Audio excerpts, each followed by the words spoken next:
Jadi kalau ingin meluluh lantakan sebuah bangsa, luluh lantakan yang namanya pendidikan. Saya mau tanya sama Anda, ketika Prabowo menyatakan please come to my country, we are open to the education, we are open in health. Maka pertanyaan berikutnya, apakah negara maju terbuka untuk diintervensi dunia pendidikannya? Saya bahkan ketika membaca strategi transformasi bangsa yang dibuat oleh Byline, ditulisnya Byline, oleh Prabowo Subianto, dan menyatakan ekonomi Pancasila atau ekonomi kerakyatan adalah Jokowinomics, Jokowinomics adalah ekonomi Pancasila, ekonomi kerakyatan, itu bukti bahwa ada yang salah. Adili Jokowi, makzulkan Gibran.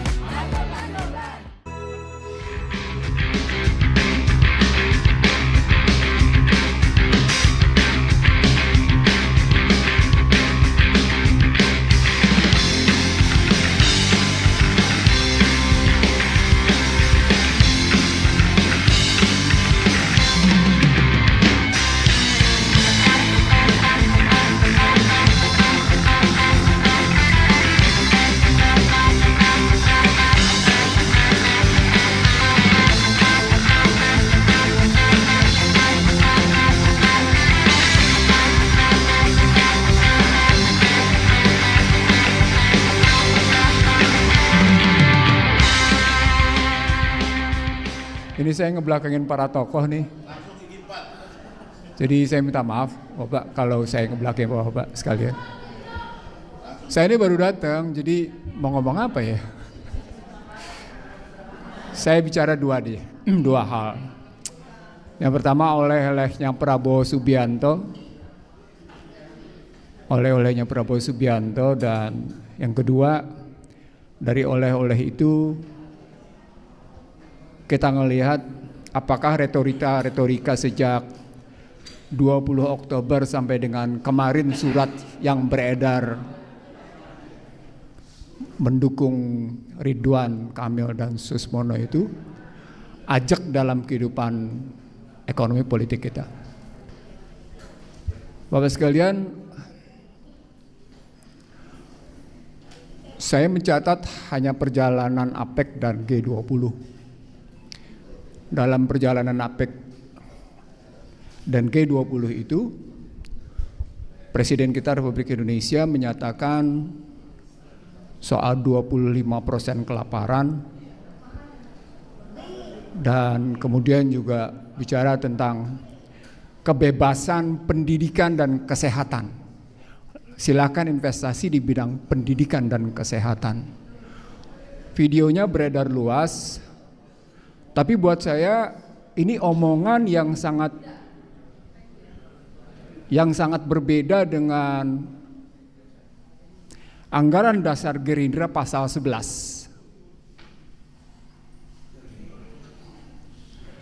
Anggaran Gerindra pasal 11 itu menyatakan mereka ingin menegakkan dan melaksanakan Undang-Undang Dasar 1945 secara murni dan konsekuen. Dan kalau bicaranya melaksanakan Undang-Undang Dasar 45 secara murni dan konsekuen, maka pernyataan Presiden Prabowo Subianto di APEC itu tentang keinginan silahkan datang berinvestasi di bidang pendidikan dan kesehatan bertentangan.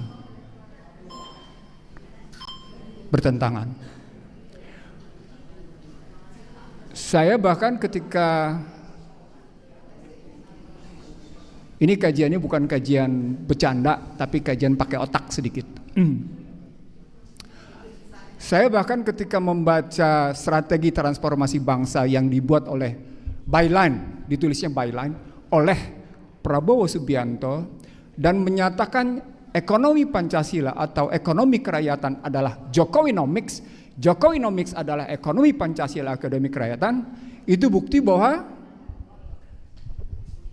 ada yang salah. Seketika di channel saya, I See The Real Show, dan di beberapa tempat saya menyatakan ini bukti bahwa sesungguhnya Presiden Prabowo Subianto tidak mengerti apa makna sesungguhnya ekonomi kerakyatan. Apalagi hendak mengatakan No one left behind. No one left behind itu konsepnya bapaknya, Sumitro Djodikusumo, yang ingin mengatakan pembangunan harus dinikmati oleh semuanya tanpa ada satupun yang tertinggal. Kalau itu konsepnya, maka konsep Jokowinomics bukan konsep ekonomi kerakyatan. Tapi bagaimana dia tulis dengan byline, strategi transformasi bangsa sebagai ekonomi kerakyatan, ekonomi Pancasila, kalau dalam istilah saya ekonomi konstitusi, itu sama dengan Jokowinomics. Ini bentuk misleading interpretation, satu pemahaman yang sesat. Ulang, ini bentuk misleading interpretation, satu pemahaman yang sempat. Dibuktikan kembali dengan pidato di APEC, bahwa pendidikan dan kesehatan diliberalkan. Undang-undang Badan Hukum Pendidikan dibatalkan oleh MK untuk menyatakan bahwa pendidikan tidak boleh diliberalkan. Kita sudah tahu itu. Tapi kemudian diudah lagi dengan undang-undang sampai akhirnya sekarang kampus otonomi, dampaknya liberal habis. Dampaknya habis liberal. Dan Anda bisa lihat fakultas kedokteran biayanya 500 sampai dengan 1 miliar. Anda bisa lihat untuk sekedar masuk fakultas hukum yang masuk dengan jalur normal, Anda tetap butuh biaya 50 jutaan. Jadi tidak ada lagi yang namanya biaya murah untuk pendidikan. Maka sejumlah orang yang sedikit punya uang mengatakan lebih baik menyekolahkannya di luar daripada menyekolahkan di Indonesia, sementara kurikulum di Indonesia tidak menjamin anaknya akan lebih cerdas. Dan pada saat sama ketika dinyatakan pendidikan diliberalkan, maka ada 4 kesalahan Bapak Ibu sekalian. Saya kira ini bentuk kesalahan yang amat sangat mendasar dalam cara berpikir para tokoh bangsa. Saya ingin mengatakan ini kesalahannya kesalahan amat sangat mendasar dalam cara berpikir para tokoh bangsa di negeri ini. Dunia pendidikan digawangi oleh 4 pihak. Gawang pertama adalah pemerintah sebagai teladan. Dia mengajarkan satu sikap, satu perilaku politik, satu pandangan politik tentang bagaimana seharusnya warga negara bersikap. Itu dicerminkan oleh pemimpinnya, kepemimpinan nasional, dimulai dari presiden sampai kepada pemimpin-pemimpin lembaga negara, sampai kepada tokoh-tokohnya. Ketika pemimpin negara itu perilakunya tidak konsisten, ketika perilaku negara itu, pemimpin negara itu menunjukkan bukan teladan yang baik, maka dia patut ditinggalkan. Dia tidak boleh dicontoh. Maka itu berarti terjadi kegagalan pertama. 10 tahun pertama di era Joko Widodo, saya orang pertama yang menulis "Shame on you, Joko Widodo". Anda buka jejak digital saya, nampak saya menyatakan pada tanggal 17, 18, dan 19 November 2014 artikel saya berjudul "Shame on you, Joko Widodo". Apa poinnya? Joko Widodo bukan teladan. Hei, engkau telah mempermalukan sesungguhnya.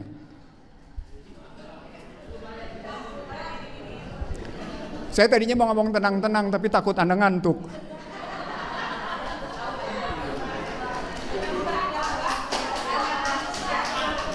Saya mau ngomong tenang-tenang. Kan saya dituding sama Refli sebagai siapapun presidennya, Ihsanuddin Nursi oposannya. Refli yang ngomong kayak gitu, bukan gua. Dan gaya ngomong yang meledak-ledak. Saya bisa ngomong dengan tenang-tenang seperti tadi. Tapi ketika saya ngomong tenang-tenang, saya lihat Bapak Ibu ngantuk. Saya terusin Bapak sekalian. Jadi yang pertama adalah soal keteladanan. Pertanyaannya, kalau Joko Widodo tidak pernah bisa jadi teladan, pertanyaan berikutnya, Prabowo Subianto yang menyatakan akan menegakkan Undang-Undang Dasar 45 secara murni dan konsisten, bisa jadi teladan nggak kalau omongannya begitu? Surat kemarin itu bukti nyata bahwa dia tidak bisa diteladan. Surat kemarin itu menunjukkan bahwa namanya Ridwan Kamil dan Susmono sudah kejepit karena 5 hal. bobotoh, menghina Jakarta, soal janda, menghina Nabi, ya kan? Lelaki gemulai. Loh enggak, itu saya cuma nangkap omongan di bawah. Saya cuma nangkap omongan di bawah begitu, enggak, saya enggak lebih dari itu. Saya sampai menilainya kayak gitu. Kebetulan bawa masalah dari Bandung. Ini ada teman saya dari Bandung, cuma waktu itu dia nggak hadir aja. Saya diadili sama teman-teman Bandung karena saya tidak mendukung Ridwan sebagai wali kota dan Ridwan sebagai gubernur. Saya ulang di Jakarta, gue akan kenal Ridwan. Dia nggak kenal gue nggak apa-apa, tapi gue kenal dia gitu. Maka surat kemarin itu menunjukkan sebuah kesalahan praktek politik yang salah. Bapak Ibu sekalian, kalau praktek politik seperti itu tidak bisa menjadi teladan dari seorang kan kita bangga begini ya. Kalau Anda menjadi presiden, maka baju Gerindra Anda harus copotin. Baju PDIP Anda harus copotin. Baju yang namanya apapun partainya Anda harus copotin. Anda adalah anak bangsa, anak negara terbaik untuk memimpin bangsa ini. Dan ketika Anda bawa tetap partai di depannya, maka sesungguhnya Anda menjadi pemimpin kelompok. Anda bukan pemimpin bangsa, Anda bukan pemimpin negara. Anda adalah pemimpin kelompok Anda. Itu yang saya sebut sebagai pemimpin bangsa terbelah. Kalau dalam buku saya sebut itulah pemimpin bangsa. Berarti kegagalan pertama adalah kegagalan keteladanan. Tidak ada keteladanan. Oke, Bang Ihsanuddin mungkin bisa dipersingkat. Ini karena semangat jadi nggak enak mau motongnya nih. Silakan ya, mungkin dipersingkat gitu. Saya belum masuk faktor ekonomi nih, karena nanti ibu-ibu akan terasa di faktor ekonomi. Di faktor ekonominya, apa yang dilukiskan di publik tentang faktor ekonomi itu masih secuil. Masih secuil. Gitu ya. Yang kedua adalah kegagalan lembaga pendidikan formal. Nadine adalah tokoh yang ditugaskan memang untuk meluluh lantakkan bangsa ini sehingga kurikulum merdeka menjadi merdeka di mana anak SD SMP tidak bisa berhitung 2 tambah 2 berapa. Jadi kalau ingin meluluh lantakkan sebuah bangsa, luluh lantakkan yang namanya pendidikannya. Saya mau tanya sama Anda, ketika Prabowo menyatakan please come to my country, we are open to the education, we are open in health. Maka pertanyaan berikutnya, apakah negara maju terbuka untuk diintervensi dunia pendidikannya? Ada. Hingga hari ini Amerika saja tetap bertanggung jawab terhadap bangsa dan negaranya lewat yang namanya state university. Jadi nggak serta-merta diliberalkan. Yang kedua, kita gagal di lembaga formal tadi, lembaga formal. Ini bukan hanya lembaga pendidikan umum. Saya ingin mengatakan sama Anda, terutama pada mereka yang merasa dirinya sebagai ulama, tokoh, atau ustadz. Pesantren pun gagal. Pesantren pun gagal. Kenapa? Karena mengambilnya namanya model kurikulum barat. Apa indikatornya? Apa indikatornya? Pesantren mana yang punya kemampuan mengajarkan metodologi pada santrinya? Pesantren mana yang mengajarkan kekuatan analis pada santrinya? Tunjukkan satu saja di Indonesia, ada nggak? Tunjukkan satu aja. Saya kebetulan keliling di kawasan pesantren Jawa Timur. Ada beberapa pesantren di Jawa Barat yang coba menularkan metode semantik, tapi tidak dalam. Itu yang kedua. Yang ketiga, kegagalannya, lembaga ibadah. Anda bisa lihat masjid, Anda bisa lihat gereja, Anda bisa lihat namanya media sosial berantakan karu-karuan. Kenapa? Karena masjid diintervensi. Habis-habisan. Gereja ya tentu mereka menikmati.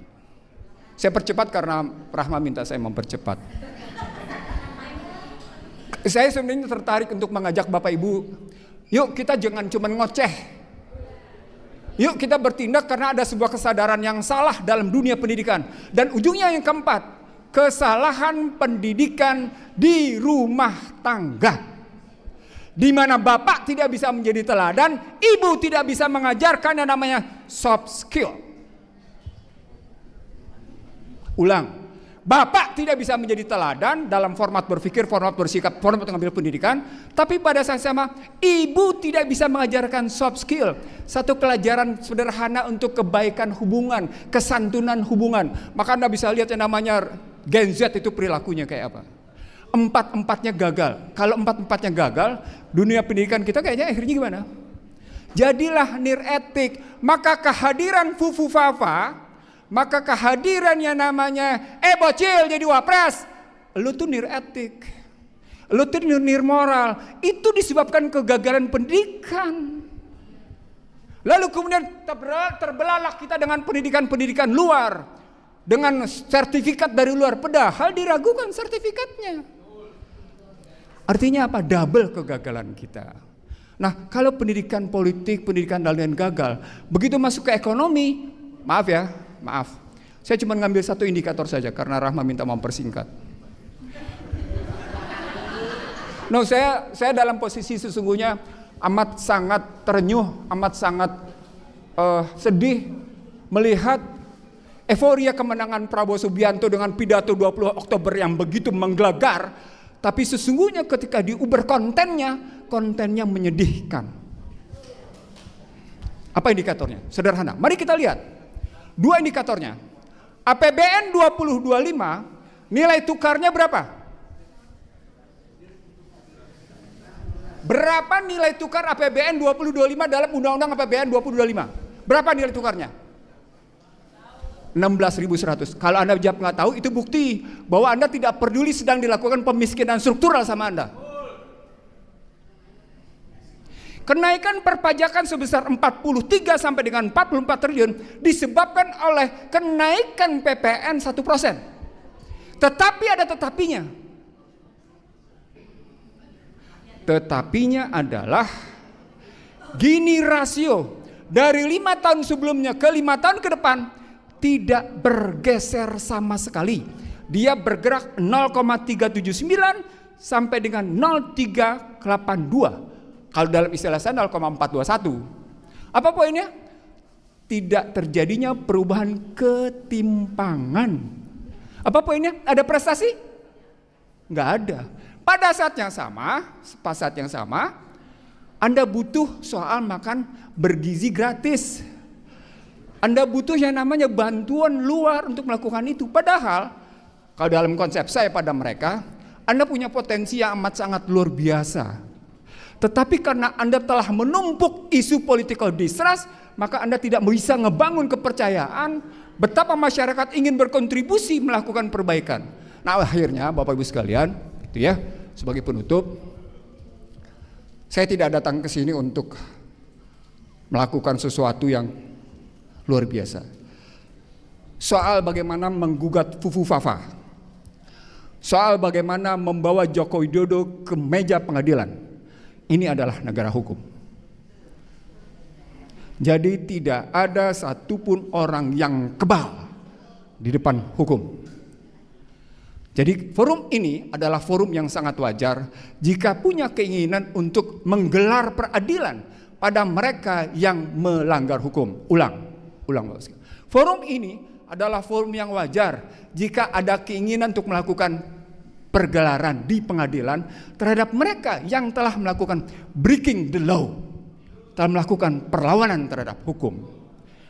Apa yang saya uraikan tadi pada hakikatnya tidak sekedar menggambarkan breaking the law, tapi juga breaking the social value, melanggar nilai-nilai sosial.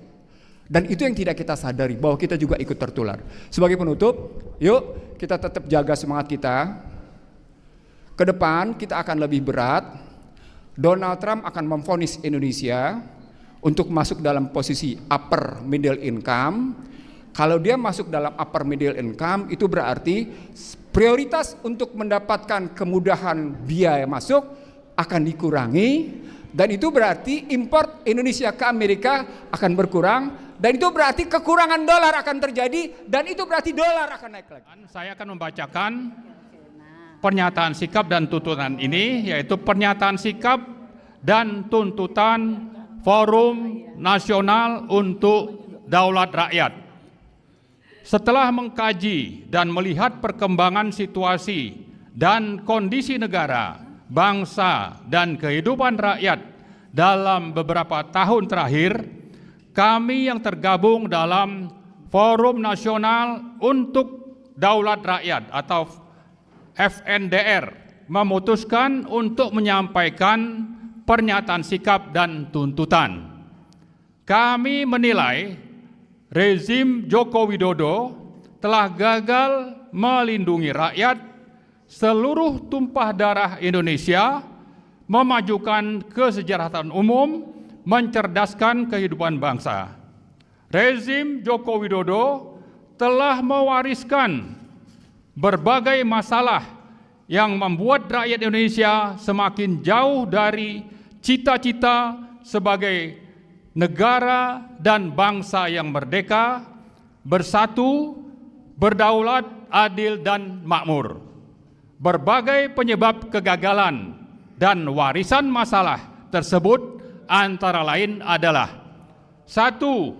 Menjalankan pemerintahan dengan meninggalkan prinsip-prinsip moral Pancasila, amanat konstitusi, dan undang-undang yang telah menjadi konsensus nasional.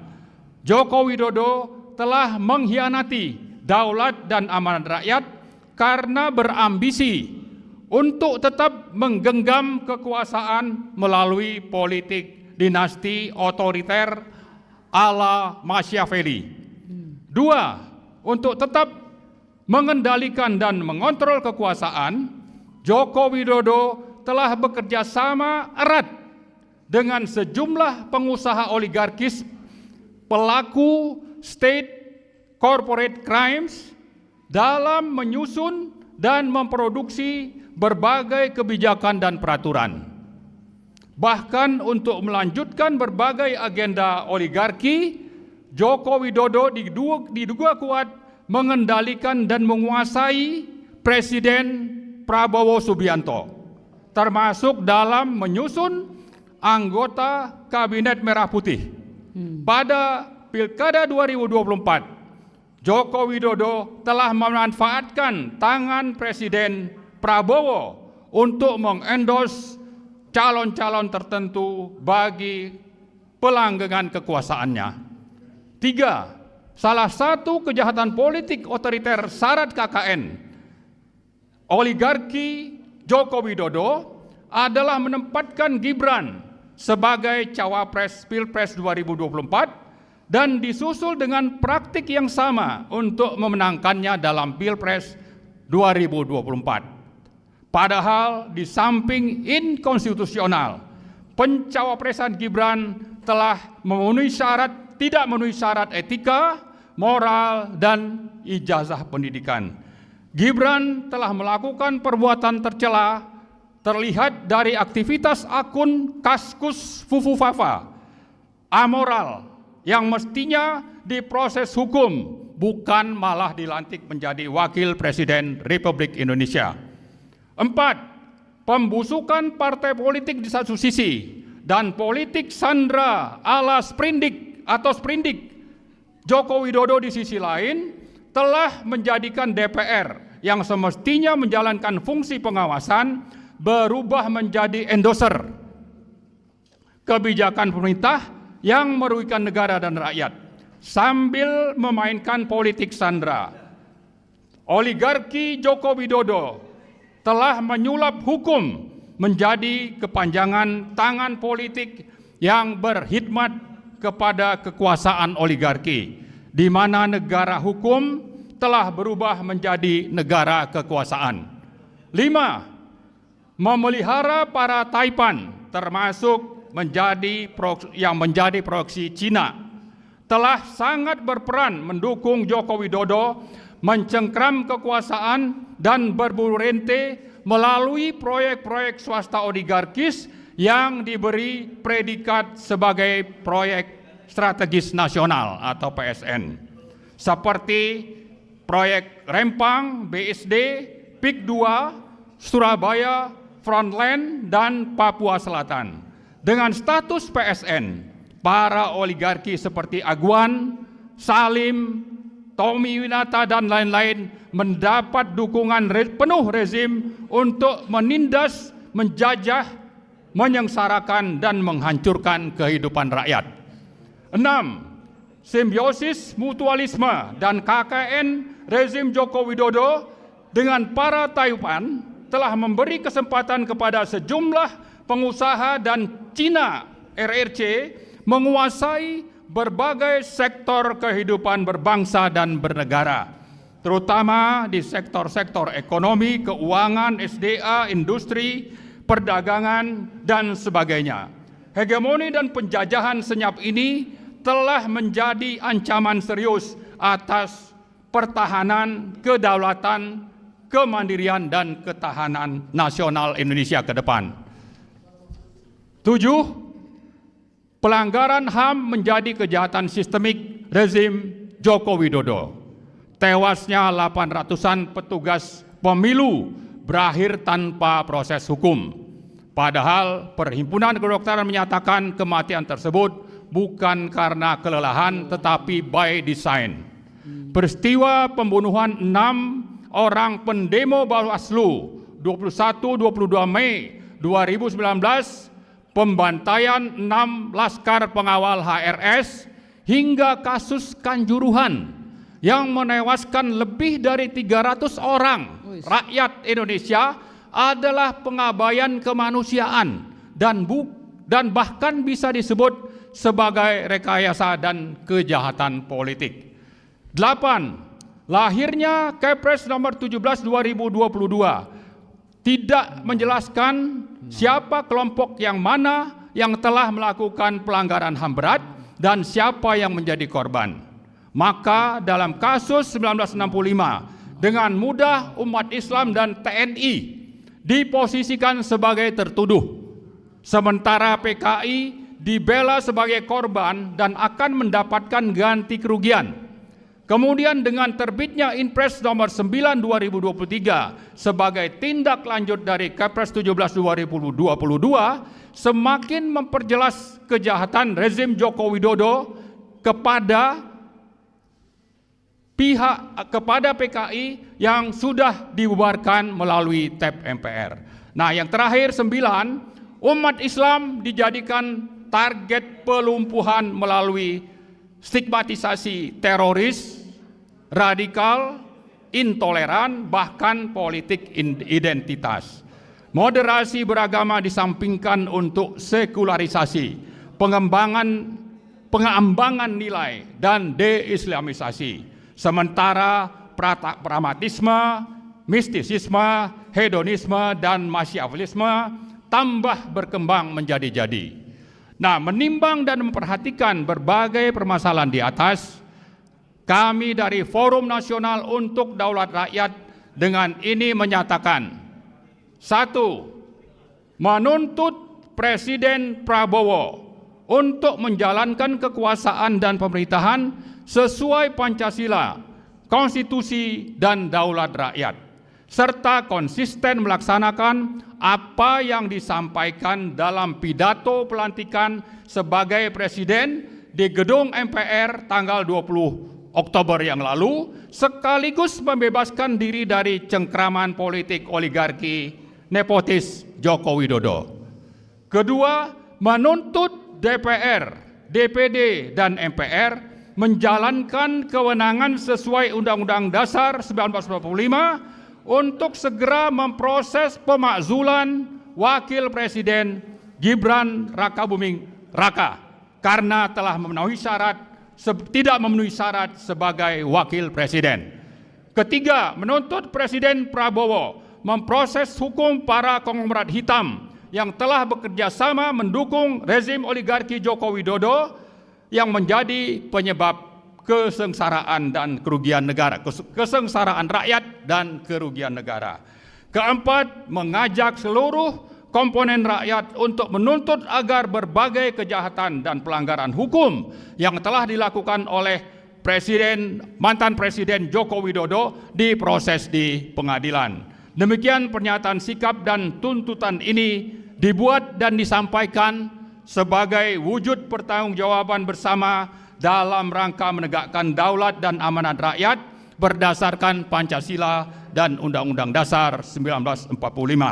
Jakarta, 28 November 2024. Terima kasih. Assalamualaikum warahmatullahi wabarakatuh. Merdeka!